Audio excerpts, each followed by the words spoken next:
Hey, everyone. Welcome to Locked On Lakers for Thursday. Brian Kamenetsky and Andy Kamenetsky. Andy, it's the dream that will never die. Is Buddy Hield that much closer again to being a Laker? That's next on Locked On Lakers. You are Locked On Lakers, your daily Los Angeles Lakers podcast. Part of the Locked On Podcast Network, your team every day.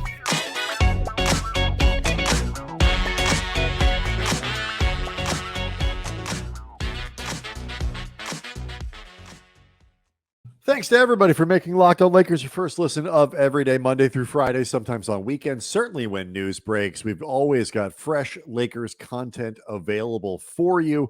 Locked On Lakers on YouTube is where you go to get the podcast, to see the podcast, and often can get it a couple hours ahead of the straight audio product, plus lots of fun visual gags, including this one, Andy. I love what you've done with the place.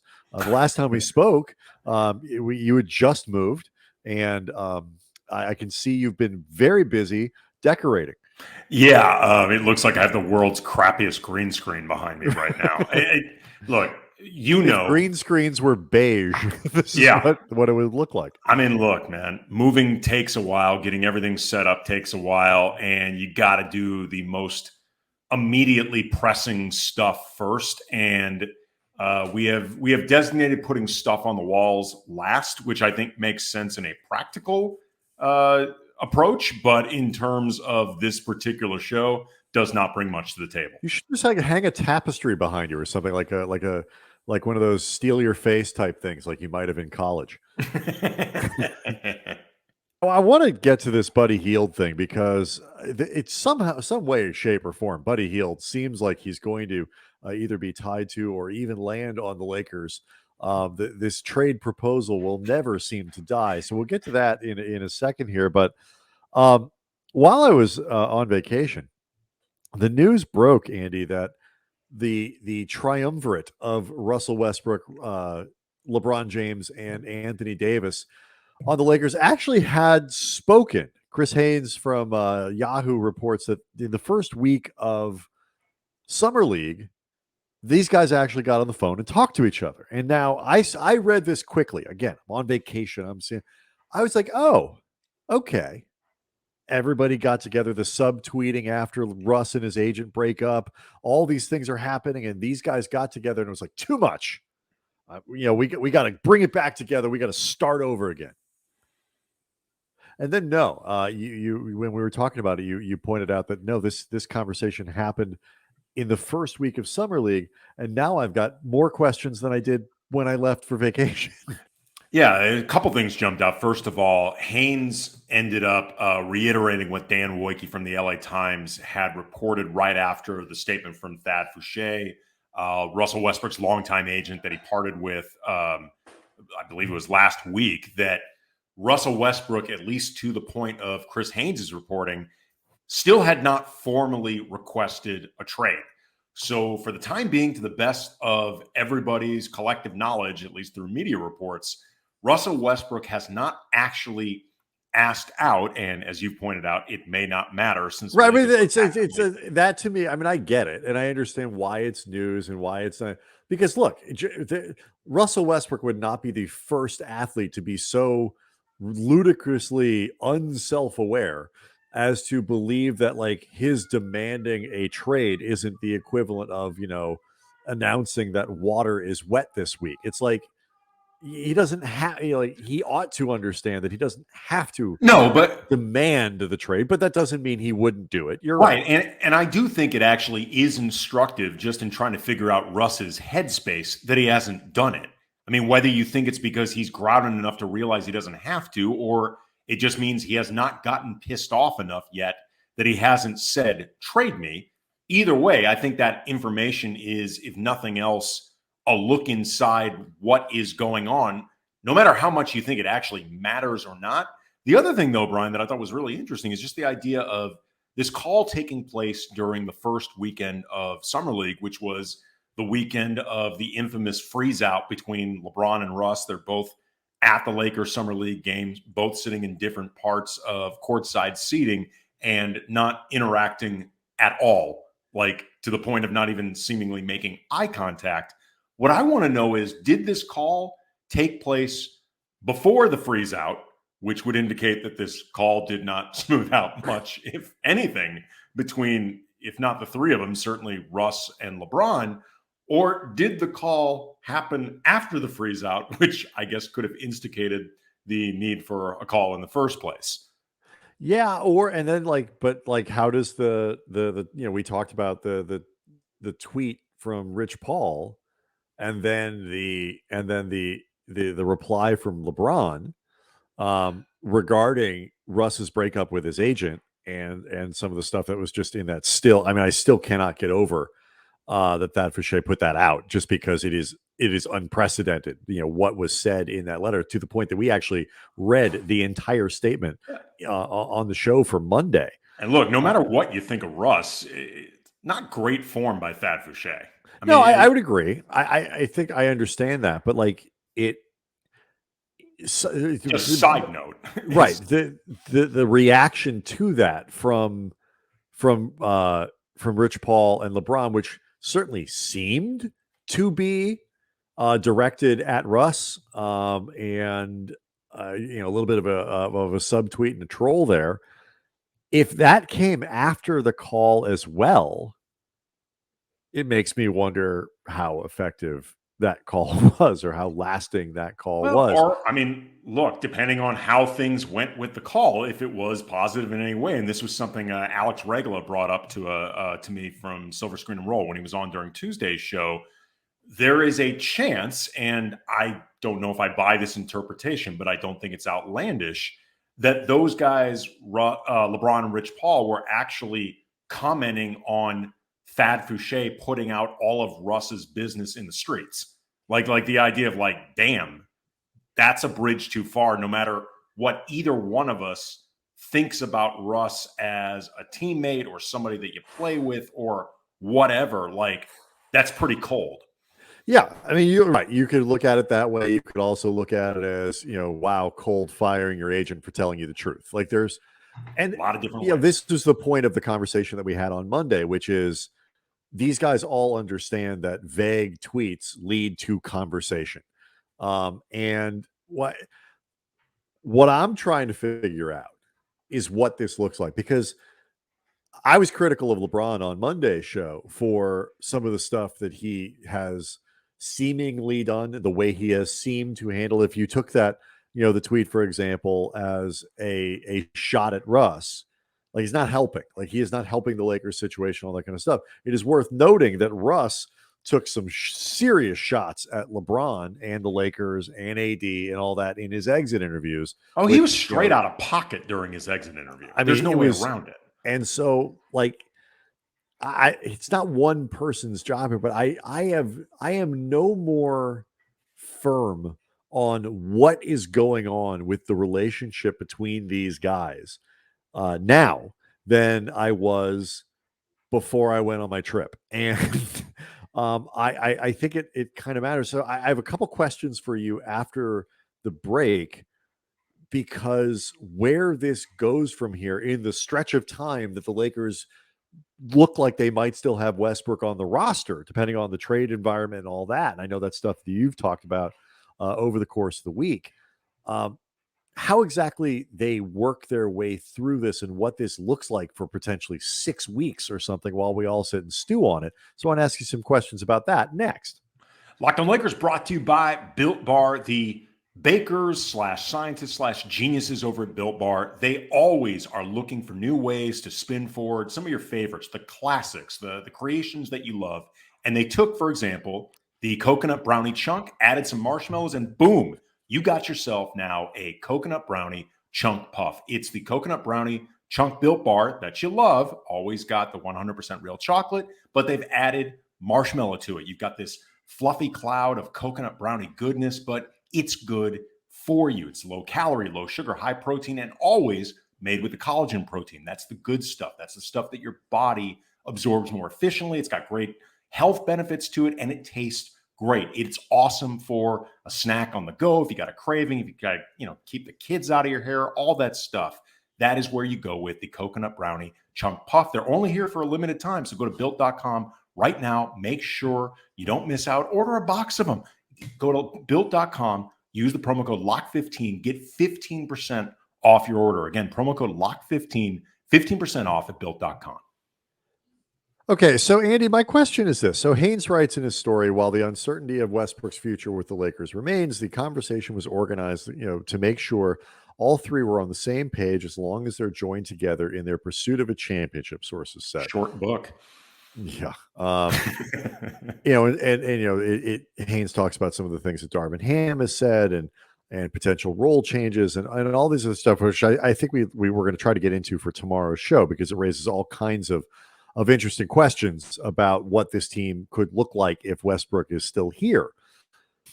Do you believe that this relationship and we're really talking, I think, as much as anything, the dynamic between LeBron and Russ, because I think Anthony Davis, while super important here, probably is a little more secondary. Maybe that's being unfair to AD. I think personality wise, AD he's less, I think, confrontational than LeBron is, but also I think at the end of the day, he rides with LeBron. So he may not be feuding with Russ, so to speak, if LeBron and Russ are feuding to the degree that it outwardly seems like they are. But at the end of the day, I think AD is going to stay in LeBron's corner, and that's not going to change. So for all intents and purposes, which may, by the way, makes sense given that the longer relationship here potentially certainly is Anthony Davis and LeBron. It's not Anthony Davis and Russ. Well, dude, it makes sense because if you got to choose between the two of them, you're choosing LeBron. Like, don't overthink this, man. It ain't that complicated. Yeah, touche. So if they came out tomorrow, LeBron puts out a statement and says, we're cool, or whatever, would you buy that at this point? Afterwards? Yeah, whatever, however he does it, and crowns and emojis and, fires and all kinds of things. But like fires. Would you buy it? Like I am so because I don't think I would. I don't think I would. I just don't think I would. I mean, this is the answer I would give you. Define okay. Define good. Do I think the relationship will be what they either want it to be or claim it to be? Not likely, at least not this early. It obviously could grow into something better. I mean, when the Lakers brought back Phil Jackson, for example, I remember at the time being like, there is no way that you can bring Phil Jackson back to Coach Kobe like a year removed from the breakup that they had and all the stuff that Phil Jackson said about Kobe in that book that he put out and the heat that Kobe was still taking, in some ways rightly, in some ways totally unfairly, for having broken up the three-peat team. I was like, there's no way that can work. And it pretty quickly began working. And I think in part it was because I think Kobe came to realize what he had in Phil once Phil was gone. I think also Kobe was in a place where he had to make this work. And also Phil came out later and said he felt bad for the position Kobe was in because he felt like he played a large role in shaping that perception of Kobe that became negative in ways that Phil even said, I don't think this is entirely fair, and I bear some blame for this. And you and I, from covering that period closely, we've always said that period, if it taught us one thing, it's that any potential situation can be salvaged. Doesn't mean it will be, but it's pretty hard to, I think, chalk up anything as totally unsalvageable. So I think it depends on how are you defining, are they good? My last question on this, and we'll get to the Hield thing. Do you think it's better? Because the Lakers have gone, part of the problem with this, we alluded to it on Monday, but part of the problem with this whole thing is that the Lakers have gone out of their way to make it seem like their relationship as a franchise with Westbrook is good, and we're resetting it, and we're excited about Darvin Ham, and Darvin is excited about Russ, and like we are turning the page on last year's disaster and proceeding with this idea that Westbrook is going to be not just on the team but a positive force on this team. And some people have said that's the Lakers, doing the leverage thing, and as we pointed out, that's dumb. It doesn't give the, I mean, like, it doesn't add lever. Like, well, you know what, guys? You know what? We're just going to keep him. We're not going to trade you Russell Westbrook. We're just going to keep him instead. How's that? What do you think? It's like nobody's asking. It's like, so, okay, go ahead, guys, keep him. I still giggle every time I hear somebody say that's just the Lakers are just playing this smart, and it's all about leverage. Okay, fine, believe that. They're doing it because they think he might be on the team. And so, is it better if if these guys just sort of left it alone for a few weeks, or do you think it's better if like they did some sort of gesture? Like, I feel like maybe just everybody just stop talking. I don't know. They show up together for a ribbon cutting at a local Ralph's. I don't know if you see Russ eating at Blaze Pizza. I don't know. But, sipping a snifter of Lobos. Right. It'd be amazing if Russ is whenever I get to my personal couture, it's always while listening to Beats by Dre. Like, I don't know, something. He's got all of LeBron. He's wearing a Red Sox jersey. He's got all of LeBron's stuff on. LeBron takes out a big loan from that bank Westbrook works with. I mean, whatever, something. Let me tell you something. I have not seen a movie as compelling as Hustle probably since the remake of Space Jam.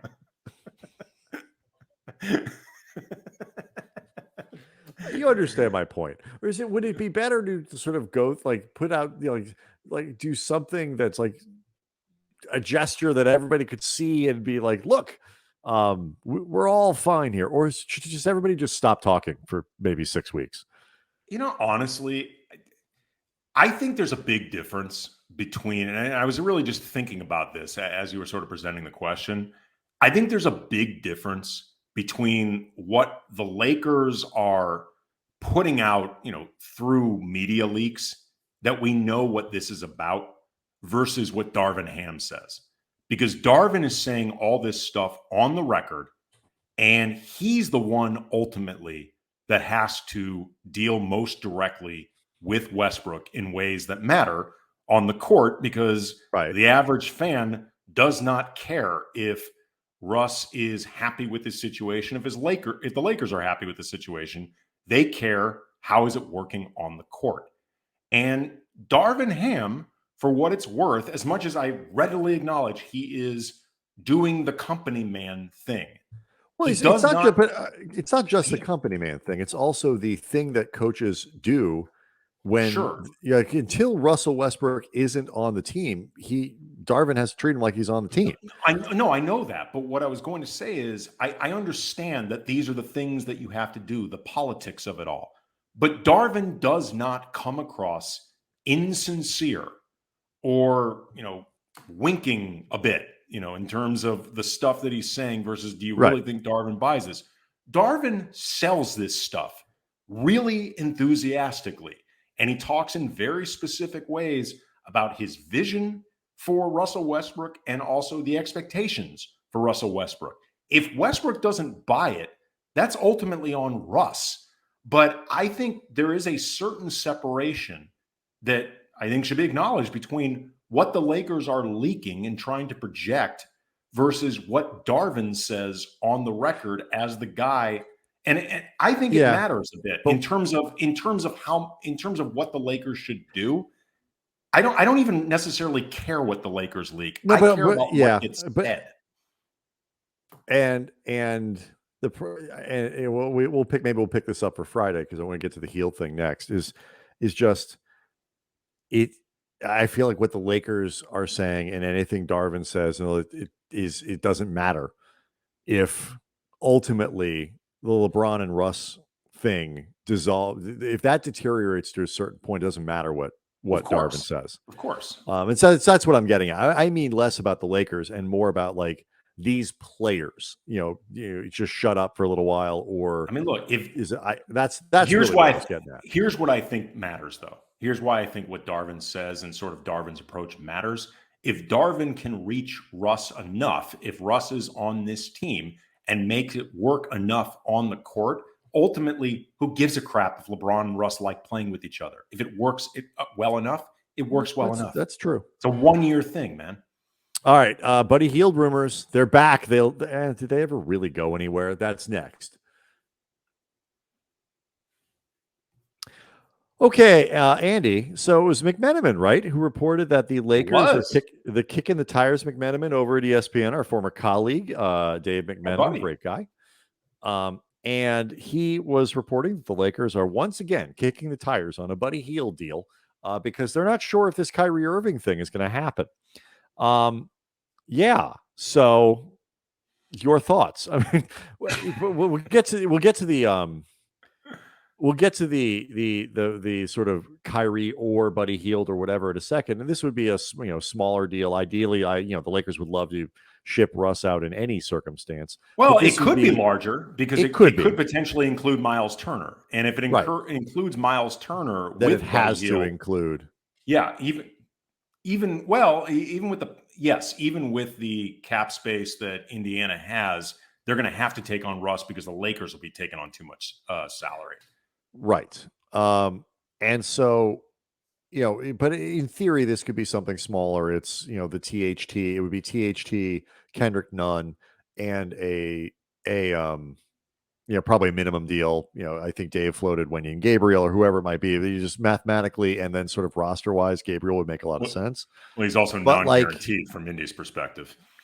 Right. So one of the things that I think is interesting about this, the Lakers 100%, for whether it's Buddy Hield, whether it's Miles Turner and Buddy Hield, whether it's Hield or Kyrie Irving or whatever it is abundantly clear, to me at least, that the Lakers cannot possibly contend in the Western Conference as currently constructed because they do not have enough shooting. Like I cannot say with even some degree of confidence or whatever that I would say, like, yeah, they got to punch it. They do not. They cannot contend in a playoffs in the West with this little shooting on the roster. Yeah, I was listening to the Lakers Nation podcast with Trevor Lane and those guys, and Trevor pointed out that if you took all the guys on the team currently right now and went, I believe it was with their most recent percentages, the Lakers would be dead last in the league. By a mile. And they keep coming up with a problem that I always point out, which is LeBron remains one of, if not their best three-point shooter. And you want to space the floor for LeBron. You don't want LeBron spacing the floor for everybody else. It's just, look, I've heard people say, Lonnie Walker, they point to his early career, and he showed some potential from 3-point range. And Troy Brown, if you squint a little bit, you can see a little bit of 3-point potential there. And this, that, whatever. Thomas Bryant pre-injury. Yeah, sure. Thomas Bryant pre-injury. He might actually be their best 3-point shooter. If they're going to be as bad as a group as they are currently constructed, where multiple players would have to shoot over their career percentages for them to be competent from 3-point range, you better be so damn good at something else. And there's nothing, maybe they could get out and run a little bit, this group. I think that's certainly the idea, but they don't profile as a great defensive team. They don't necessarily profile as a great offensive team. They profile as a team that will want to run, but that doesn't automatically translate into great offense. Like there's not a but with this group where if they can't find some shooting, it's going to work. And so with that in mind, Buddy Hield is a major volume shooter. Like he is a legit 3-point shooter that people respect and all that, who shoots a ton of threes. and has gravity. So it seems to me like the Lakers are basically just in a position where they have to decide how long they can wait to try to make that shooter Kyrie, because Kyrie is a better player than Buddy Hield. He's a better player than Miles Turner, who's coming off a foot injury, by the way. But they don't control that timeline. So they have to find shooting somewhere. And they only have the ability really to influence one half of this trade equation. I don't know if trading for Hield means they can't get Kyrie. Maybe they could piece something together, but it certainly makes it harder, I would think. Well, not necessarily. I mean, it depends on whether or not it's a larger package involving Miles Turner. If it's just Buddy Hield, they still will have Russell Westbrook as the potential salary that they if you don't have to give up any picks in here. Right. If you don't, I mean, it's going to be complicated for Rob Pelinka to get Kyrie Irving on this team, to me, regardless. It's complicated because, and Adam Armbrecht from Locked On Nets on Wednesday's show confirmed my suspicion of this and also a lot of other reports, which is that until the Nets have clarity on Kevin Durant, they are not going to move Kyrie Irving. I mean, other than maybe getting an offer that is so spectacular that either because it's going to give them players that will help Kevin Durant immediately, or like the return in young players and draft picks is just so incredible that it would be irresponsible as a franchise not to do this, regardless of KD's situation. They're not going to move Kyrie until then. So that's not any trade the Lakers could possibly offer. Exactly. The Lakers don't have nearly enough stuff to engineer this 1-1, much less in a multi-team deal where they have to generate even more things to facilitate. So I guess in some respects, it's just like the temperature they've taken on these Nets talks, and just like how long do they really think this could take if it's going to happen at all. What is concerning, though, with Buddy Hield is that his percentages from behind the arc have dropped pretty starkly over the last few seasons. Like, you got to go back to the 2018-19 season where he shot above 40%. He was at 37% rounding up last season. And other than a 29-game sample size last season after getting traded to Indiana, his overall percentages from the field have dropped pretty steeply over the last few years. He's only 43% on his career. And like, he's shown some flashes of playmaking over his career, but he's a shooter. If he's not shooting, right, then exactly. But two seasons ago, he was at 39%. Right. But I'm just saying that would be fine. It'd be fine, but it's not what made Buddy Hield when he was above 40%. Right, 43, then 43. Right. That's when. Sure. Look, he's going to be, like you mentioned, he's going to provide gravity no matter what, because you're not going to ever on purpose by design leave Buddy Hield open. And just drawing defenders with LeBron and AD is in and of itself valuable. I do have some concerns, though, that he's not going to make defenses pay for those shots as much as you would expect. That I've had some, that before the Westbrook deal happened, I would have taken Hield over Westbrook, but I was not that wild at the prospect of bringing in Buddy Hield. Mm-hmm. No, you had some resume. Here's the question I want to ask, and maybe we'll do this for Friday, because there's a bunch of stuff that comes out of this that's both sort of literal Buddy Hield, Miles Turner. In that case, it really would be, or Kyrie Irving. Absolutely. And then sort of more broadly, like what you think any of these trades really do for the Lakers. What should be the biggest objective for the Lakers in a trade that they make? Is it to get the best player, Kyrie Irving? Is it to figure out a way to get the most depth? Like if you could get 3 players from Indiana, would that be better than just getting one from the Nets? Should you demand the Nets throw in extra players? If that's what they can only kind of choose one path here, it seems like. So for Friday's show, let's talk about that, and then we'll get back into some of this stuff, because I know you have some things about Westbrook that make this whole dynamic going forward really kind of fascinating, and that sort of self-awareness of Russell Westbrook. So a lot to get into for Friday's show. Locked On Lakers is where you go to get the broadcast a little early. You get to see us. You get to see a little bit of a different show. It's worth subscribing there. And of My course, background. yes, the visuals are stunning. Mhm. And thanks to everybody for making Locked On Lakers your first listen of every day. We'll see you on Friday.